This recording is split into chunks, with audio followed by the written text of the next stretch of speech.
Le Concile annuel de l'Église adventiste du 7e jour présente un plan stratégique pour 2025-2030. Les adventistes de la République dominicaine célèbrent 25 ans de croissance de l'Évangile. Advent Health propose des services médicaux gratuits aux communautés en Équateur. Les jeunes du Panama sont encouragés à démarrer leur vie avec Jésus. Ces histoires et d'autres nouvelles pleines d'espoir, maintenant sur ANN.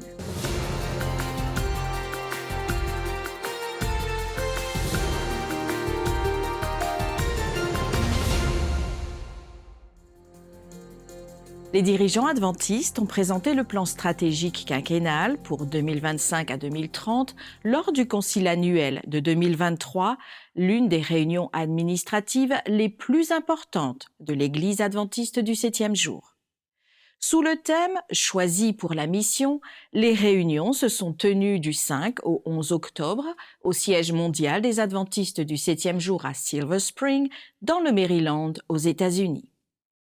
Comme les années précédentes, les réunions ont commencé par la conférence LEAD, Leadership, Éducation et Discipulat, qui a exploré le thème « Recentrage sur la mission, faire des disciples » et visait à susciter, parmi les participants, une passion pour la formation des disciples, en écho à l'appel retentissant du mandat évangélique qui déclare « Allez, faites de toutes les nations des disciples ». Go. Aller et faire des disciples est notre mission. Nous pouvons l'accomplir de différentes manières, mais nous vous invitons aujourd'hui à penser simplement et pratiquement en suivant les paroles de Jésus. Et vous l'avez dans votre programme, nous parlons du défi. Mais ce matin, nous parlerons des 3 phases d'un processus de formation de disciples. Le premier est l'appel, le deuxième est le parcours, et le troisième est la mission. Parce que Jésus a dit « Venez et suivez-moi, et je vous ferai pêcheurs d'hommes ». Le plan stratégique proposé pour guider le prochain quinquennat avant d'être officiellement adopté lors du Concile annuel 2024 portera le même nom, J'irai, et comporte 21 objectifs mesurables.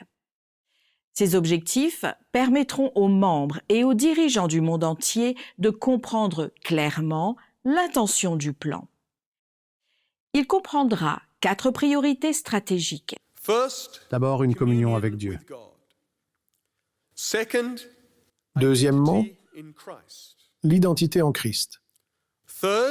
Troisièmement, l'unité par le Saint-Esprit. Quatrièmement, la mission pour tous. Chacune de ces priorités se décline en plusieurs objectifs mesurables. Nous voulons donc qu'elles soient facilement comprises par les membres d'Église et par les dirigeants haut placés de l'Église. Pour conclure le segment consacré au plan stratégique 2025-2030, Ted Nancy Wilson, Paul H. Douglas et Ayrton Coller, les 3 administrateurs de la Conférence générale des adventistes du 7e jour, ont offert leur soutien. Maintenant que nous avons ces 21 objectifs mesurables et ces 4 priorités stratégiques, il nous incombe de nous assurer que les ressources données par Dieu pour la mission sont alignées sur cette mission à laquelle nous nous engagerons. Hier, le pasteur Keller a ajouté un autre élément à la mission, qui est se recentrer. Les 2 premiers sont « puis », il a ajouté la formation de disciples. J'en ajoute un 4e, mobiliser les ressources que Dieu nous a données pour la mission.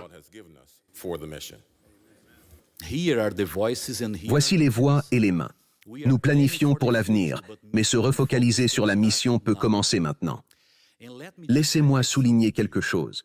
Nous avons actuellement une combinaison à laquelle vous devez prêter attention. D'abord, nous avons la focalisation sur la mission en tant que mouvement qui met l'accent sur la mission. Deuxièmement, l'année prochaine, nous fêterons le 150e anniversaire de notre mission, qui mettra aussi en évidence la mission de l'Église. Troisièmement, En ce moment, nous étudions les leçons de l'école du sabbat sur la mission. Nous avons 3 mois pour mettre l'accent auprès de l'Église sur le besoin que tout le monde participe à la mission. Selon le pasteur Ryan et le docteur Trim, la mission est l'un des axes de notre plan stratégique. Je pense que nous avons tout en place pour avancer avec urgence.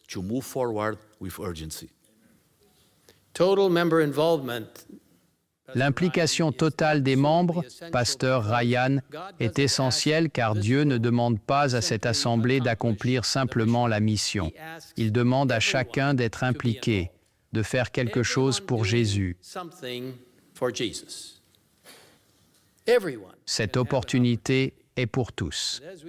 Alors que nous débutons notre concile annuel, vous entendrez à plusieurs reprises l'appel pour que tout le monde soit impliqué dans cette mission et dise « Oui, Seigneur, j'irai ». Nous avons passé, dans notre petit groupe exécutif et ensuite, bien sûr, dans notre groupe de travail sur les plans futurs, ce qui a aidé à élaborer le plan stratégique. Et ces statistiques que vous avez vues aujourd'hui, laissez-moi vous dire, sont alarmantes. Beaucoup d'entre ces choses sont difficiles. Nous avons beaucoup à faire au sein de l'Église afin de pouvoir partager ensuite à l'extérieur de l'Église.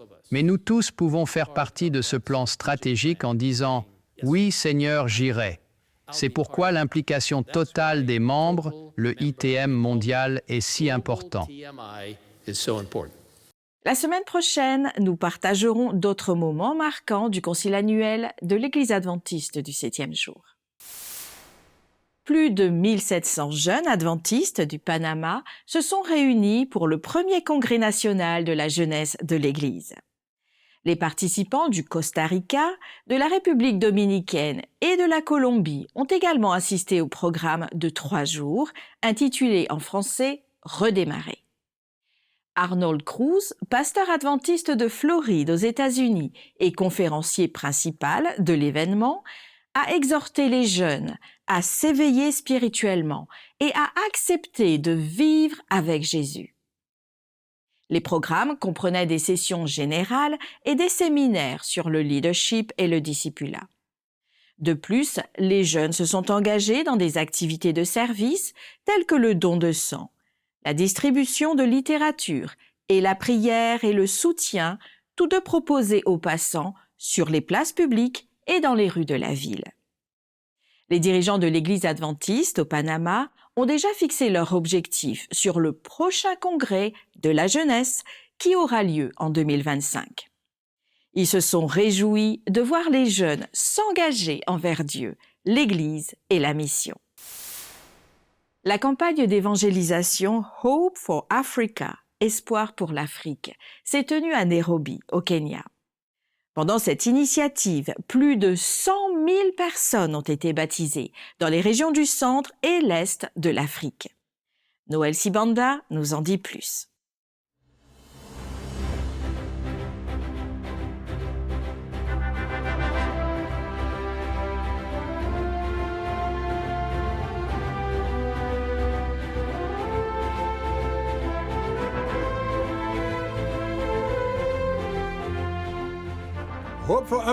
La campagne d'évangélisation Espoir pour l'Afrique, qui s'est tenue à Nairobi, a été suivie par des milliers de personnes. Après le baptême de plus de 100 000 personnes, son impact se fait toujours sentir, notamment en Afrique. La beauté de Espoir pour l'Afrique est qu'il n'a pas seulement apporté de l'espoir à beaucoup, mais il a réuni des dizaines de cultures africaines. Hope Channel a joué un rôle formidable en orientant les gens vers le Christ grâce à des dizaines de sites de visionnage par satellite à travers la division du centre et est de l'Afrique. Frère Mater, originaire de Soukani, à environ 600 km de Nairobi, est venu à Espoir pour l'Afrique, car il sentait que lui et sa tribu. C'est merveilleux de savoir que toute la tribu regarde Hope Channel, leur outil médiatique d'évangélisation. Je m'appelle Eanaï et je viens de Turkana. Nous avons parcouru plus de 1000 kilomètres pour partager l'espoir de Jésus ici à Nairobi. Nous sommes heureux et reconnaissants pour l'espoir qu'il y a à Turkana et en Afrique. Parmi les grands groupes musicaux culturels qui ont participé à l'événement, il y avait un groupe représentant la communauté Maasai. Sous la direction de leur chef, le pasteur Joseph, ils sont venus nombreux et étaient très heureux d'avoir été invités au programme d'évangélisation dirigé par le pasteur Mark Finlay et son équipe. En tant que l'une des communautés du Kenya,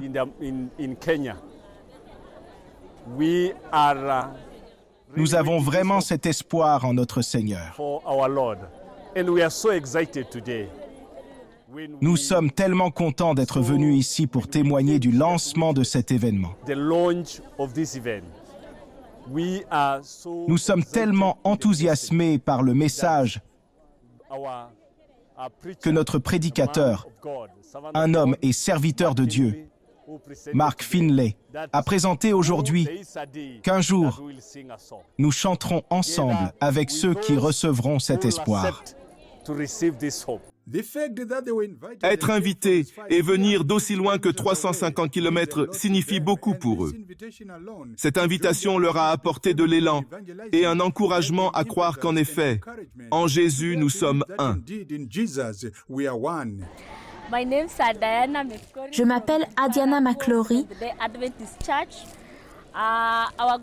de l'église adventiste du 7e jour Amparakoa. Notre groupe est la chorale adventiste Amparakoa. Nous sommes ravis d'être ici et heureux, en tant qu'une partie de la communauté Maasai, d'être impliqués dans la campagne Espoir pour l'Afrique. En réalité, même nous, les Maasai, aspirons à cet espoir. Nous venons de Magadi, l'extrémité la plus éloignée, à la frontière entre la Tanzanie et le Kenya. Nous sommes très contents et nous vous remercions de nous avoir impliqués dans ce programme. Les visiteurs étaient touchés d'avoir été invités à adorer pour la première fois de leur vie avec une si grande congrégation. Voir le pasteur Mark Finlay prêcher rendait l'expérience plus merveilleuse. C'était la première fois, disent-ils, qu'ils se sentaient autant bénis. Ce jour est le plus heureux de ma vie. Je ne savais pas que notre Église était si grande et que nous formions une grande famille.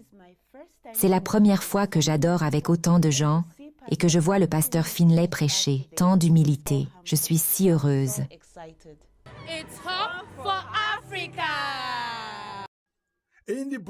La Bible dit que dans les derniers jours, la connaissance augmentera.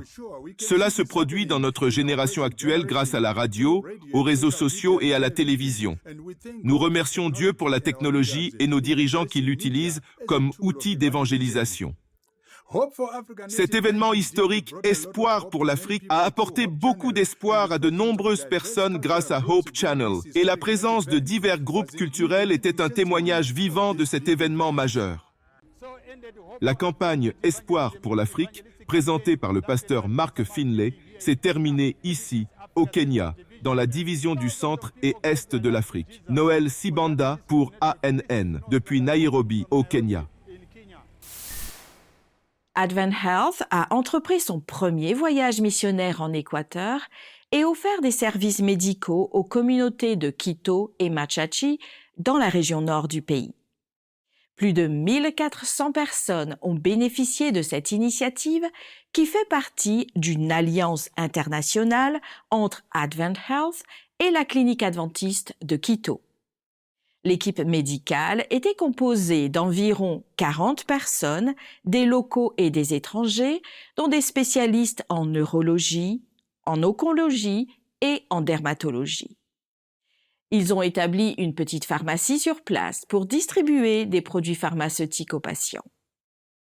Au-delà des soins médicaux, l'équipe a également répondu aux besoins spirituels des résidents par la prière et les invitations à participer à un programme spirituel. Advent Health prévoit de retourner en Équateur à l'avenir pour offrir une formation dans des domaines tels que le marketing et la comptabilité, tout en poursuivant sa mission de service et de sensibilisation. Cette semaine, dans la section « Un message spécial » du pasteur Ted Wilson, le président de la Conférence générale des Adventistes du 7e jour présente le chapitre 22 du livre missionnaire « La tragédie des siècles » écrit par Ellen White. Le pasteur Wilson relate l'histoire de William Miller et d'autres personnes qui ont étudié la chronologie des 2300 jours, qui est la plus longue prophétie de la Bible. Regardons une partie de son commentaire sur le chapitre intitulé « Prophéties accomplies ».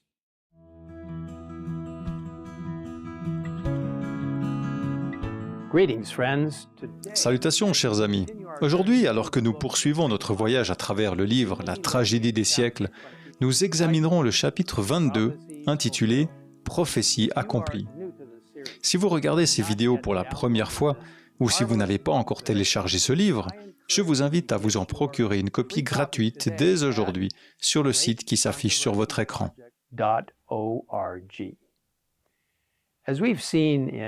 Comme nous l'avons vu dans les chapitres précédents, un homme nommé William Miller, comme beaucoup d'autres dans le monde, étudiait avec diligence la Bible, en particulier les prophéties de Daniel. Sur la base de ces études bibliques, il est arrivé, comme beaucoup d'autres, à la conclusion que le Seigneur reviendrait bientôt et même que son retour était imminent. En étudiant la chronologie des 2300 jours, la plus longue prophétie de la Bible, ils se rendirent compte que la prophétie s'était accomplie avec précision jusqu'à ce moment-là. Ces messages hebdomadaires du pasteur Ted Wilson et d'autres vidéos peuvent être visionnés et partagés sur la page YouTube officielle de l'Église adventiste du 7e jour. Après la pause, nous serons de retour avec plus de bonnes nouvelles sur ce que Dieu accomplit à travers les chrétiens fidèles du monde entier. En République dominicaine, des milliers d'adventistes du 7e jour ont célébré 25 ans de croissance évangélique dans les parties est et nord de Santo Domingo, la capitale. Le pasteur Gabriel Paulino, président de l'Église adventiste dans la région sud-est, attribue leur succès à l'intervention directe du Seigneur. Il exprime sa gratitude aux pasteurs, aux dirigeants d'Église et aux membres pour leur engagement à faire avancer le royaume de Dieu dans la région. La célébration de cette croissance a conduit à la construction de nouvelles églises avec des projets de construire davantage grâce au soutien des volontaires de Maranatha International, un ministère américain qui construit des églises en République dominicaine depuis 1992.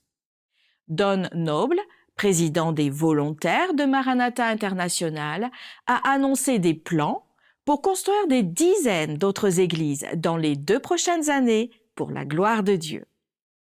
En préparation de la célébration du 25e anniversaire dans la région, plus de 40 campagnes évangéliques ont été organisées, ce qui a permis à plus de 1500 nouveaux membres de rejoindre l'Église. Seya Pen, un membre laïque adventiste au Cambodge, diffuse le message de Jésus à travers son entreprise de tourisme en motocross près d'un grand complexe de temples bouddhistes à Siem Reap. Son entreprise est pour lui un moyen d'entrer en relation avec des personnes qui ne s'intéressent généralement pas au christianisme, y compris celles qui ont une vision négative des chrétiens. Les visites guidées de Seya offrent une expérience unique au-delà des balades à moto. Son dévouement infaillible et son éthique de travail solide lui ont permis de construire une entreprise qui correspond à ses croyances et d'établir des liens significatifs avec des clients intéressés. L'histoire de Seya inspire l'espoir et l'unité à Siem Reap et montre comment la foi et la compassion peuvent prospérer dans le contexte culturel du Cambodge, transcendant les frontières nationales et les différences religieuses. L'école de médecine de l'Université de Loma Linda a annoncé un nouveau partenariat avec Advent Health. Tom Johnson partage avec nous cette information. La division de la Floride centrale devient une destination pour une formation médicale de renommée mondiale grâce au partenariat avec l'école de médecine de Loma Linda. L'école californienne travaille avec nous pour créer un nouveau campus régional à Advent Health Orlando. L'accord permet aux étudiants en médecine de Loma Linda de faire leur rotation clinique ici. Le campus peut accueillir jusqu'à 100 étudiants en médecine par an. Le premier groupe est attendu à l'automne prochain au nouveau campus Advent Health de l'école de médecine de Loma Linda, à Orlando. Plus de 200 personnes se sont réunies à Adventures, à Miago, Iloilo, aux Philippines, pour célébrer le 30e anniversaire et la réunion du mouvement des 1000 missionnaires dans la région centrale des Philippines. Cet événement visait à raviver le zèle et l'engagement des missionnaires envers la mission. Il s'est étendu sur 3 jours et comprenait diverses activités axées sur le thème « L'Évangile pour tous, hier, aujourd'hui et demain ». Les participants ont pris part à des moments de méditation, des conférences inspirantes, des activités de survie et de réveil, des performances lors d'une soirée talent et même une activité pour planter des arbres. Ces expériences avaient pour but de favoriser le développement personnel des missionnaires et de revitaliser leur engagement envers la mission. Cet anniversaire et cette réunion ont offert aux missionnaires une occasion importante de réfléchir à leur parcours, de partager des témoignages et de réaffirmer leur volonté de répandre l'Évangile. Le 3 octobre, Hope Channel a lancé son nouveau programme Hope at Night. L'émission de fin de soirée cherche à répondre à des questions stimulantes à travers des interviews de personnes réelles ayant des histoires de vie incroyables à partager. Hope at Night accueille un public en direct qui représente à la fois les téléspectateurs en ligne et télévisuels pour un enregistrement spécial de 7 jours. Plusieurs participants ont indiqué que la série les avait amenés à s'engager ou à se réengager dans leur relation avec Dieu, et plusieurs autres étaient intéressés par des études bibliques approfondies. Anil Kanda, l'animateur de Hope at Night, a décrit l'émission comme une entreprise d'évangélisation créative qui utilise des discussions et des entretiens pour présenter des croyances bibliques importantes à un public diversifié.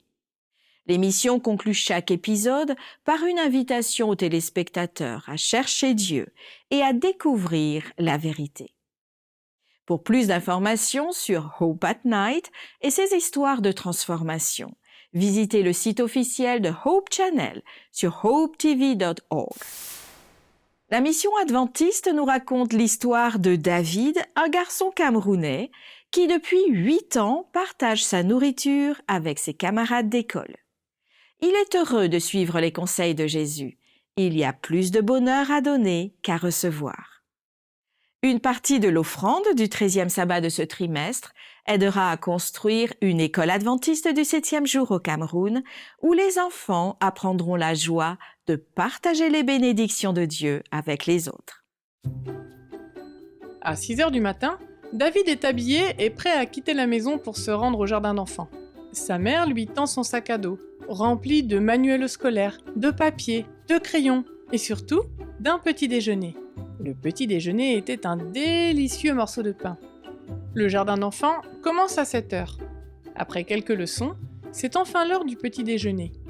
David sortit avec empressement le pain de son sac à dos. Il avait faim. Alors qu'il se prépare à manger, un petit garçon assis à côté de lui prend la parole. « Veux-tu partager avec moi ?»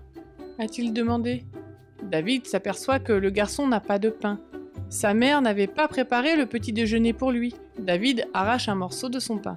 « Voilà !» a-t-il dit. Alors que le garçon acceptait le pain, un autre s'est approché. « Tu veux partager avec moi aussi ?» demande-t-il. David voit que cet autre garçonnet n'a pas de pain non plus. Sa mère ne lui avait pas préparé le petit déjeuner. David arracha un autre morceau de pain. Il lui dit « Voilà pour toi ». Puis, un troisième garçon s'est approché également. David a tout de suite deviné ce qu'il voulait. Il vit que le garçon n'avait pas pris de petit déjeuner et qu'il devait avoir faim. Bien sûr, le garçon avait une question à poser. « Veux-tu partager avec moi aussi ?» a-t-il demandé. David, qui n'avait plus beaucoup de pain, se demande ce qu'il doit faire. C'est alors qu'il se souvient d'une histoire de la Bible. Dans cette histoire, le prophète de Dieu, Élie, avait faim et il alla demander de l'aide à une mère pauvre. Il demanda à la mère « Pourrais-tu me donner un peu d'eau et un morceau de pain ?» Mais la famine sévissait dans le pays et la mère n'avait que de la farine et de l'huile pour faire un seul pain. Elle avait prévu de manger le pain avec son fils, mais elle l'a partagé avec Élie. Dieu l'a récompensé par un miracle. Il a fourni une quantité inépuisable de farine et d'huile et la mère a pu faire du pain jusqu'à la fin de la famine. Elle et son fils n'ont jamais souffert de la faim. David avait entendu l'histoire de la Bible à l'école du sabbat. L'animatrice de l'école du sabbat avait dit aux enfants « N'hésitez pas à partager avec ceux qui ont faim ». David casse le dernier morceau de pain en deux. Il dit à l'enfant affamé « Tiens, c'est pour toi !» David et les 3 garçons grignotent le délicieux pain. C'était un bon petit déjeuner. David était content d'avoir pu aider les autres garçons. Son propre petit déjeuner n'était pas très copieux, mais il n'avait pas eu faim avant la fin du jardin d'enfants, et il est rentré chez lui pour le déjeuner. Le lendemain, la même chose se produisit. Lorsque David a sorti son pain pour le petit déjeuner, d'autres garçons lui ont demandé de partager. David partagea une fois de plus et à nouveau il éprouva de la joie. Après cela, les enfants demandèrent à David de partager son petit déjeuner tous les jours. Aujourd'hui, David a 13 ans et cela fait 8 ans qu'il partage sa nourriture. Sa gentillesse a surpris certains de ses camarades de classe qui lui ont demandé « Pourquoi partages-tu » David aime leur raconter l'histoire de Jésus qui a partagé de la nourriture avec une foule de milliers de personnes. « Je veux aussi partager, comme Jésus », dit David. La générosité de David a exercé une bonne influence sur ses camarades de classe. Lorsqu'ils l'ont vu partager sa nourriture, ils ont également commencé à partager leur nourriture avec ceux qui n'en avaient pas. « Parfois, j'ai faim parce que je partage ma nourriture avec plusieurs, » dit-il. « Mais je suis si heureux parce que je veux suivre l'exemple de Jésus. Je crois que je partage la lumière de Jésus avec mes amis. » Une partie de l'offrande du 13e sabbat de ce trimestre contribuera à l'ouverture d'une école adventiste du 7e jour dans le pays d'origine de David, le Cameroun, où les enfants pourront apprendre la joie de partager les bénédictions de Dieu avec les autres. Merci d'avoir suivi ANN. Rejoignez-nous la semaine prochaine pour plus de nouvelles du siège de l'Église adventiste du 7e jour. Saviez-vous que l'Église adventiste du 7e jour a une chaîne YouTube où vous pouvez regarder ANN Vidéo, ANN in Depth et plein d'autres vidéos étonnantes sur la prophétie, la santé et l'étude de la Bible. Cliquez sur le bouton « S'abonner » pour ne jamais manquer une nouvelle vidéo. Vous pouvez également nous laisser un commentaire ou un sujet de prière car une équipe prie pour vous 24 heures sur 24 et 7 jours sur 7. Avant de nous quitter, voici une bonne nouvelle tirée du livre de Ésaïe, au chapitre 43 et au verset 1. « Ne crains rien, car je te rachète. Je t'appelle par ton nom. Tu es à moi. » Ainsi s'achève notre programme de cette semaine. N'oubliez pas, vous pouvez toujours visiter adventiste.news/fr pour des nouvelles quotidiennes et des vidéos. À la semaine prochaine pour d'autres nouvelles de foi, d'amour et d'espérance. Que Dieu vous bénisse.